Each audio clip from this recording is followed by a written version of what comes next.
Friends जय जगन्नाथ। देखो आज शुक्रवार आम इलिश माछ आसचे लुण पकईदे हलदी पकईदे हलदी लुण गोल रखी कंचा इलिश झोल मु मसला जोगाड़ कर सोरिष आउ सुखिला लंका मुझे भेदे कंचा लंका रसुण पियाज अदा अल्प परिमाण में दिज्व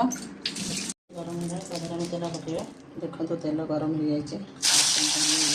पकड़ा कंचा इलिश माछ रांधा गले इलिश माछ को अल्प खाली भाजी तेल खाली अल्प भाजी एपट सेपट लौटेदेवी लौटे माछ को काढ़ी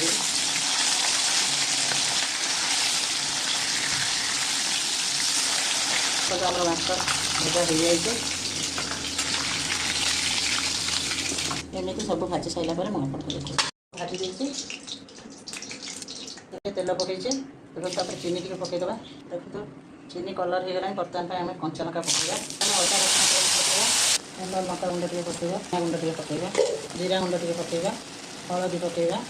स्वाद अनुसार लुण पकड़ा तो मसला को आम भल भाव में कषिदेवा तो अदा रसुण पियाज मसला भलकिना कषिगला आम टमाटर पकड़ा। देखो मसला पूरा तेल भी छाड़ी जाए टमाटर भी मिसी जाए बर्तमान आम किस पकड़ा बर्तमान अल्प कषा देखो सोरिष मसला अल्प कषा होना किसी कषिले पिता लगे से आम पानी देदेव पानी देते तरकारी फुटला आम बर्तमान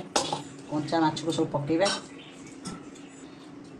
देखो माछ को सब पकई देती बर्तमान माछ सीझापी आम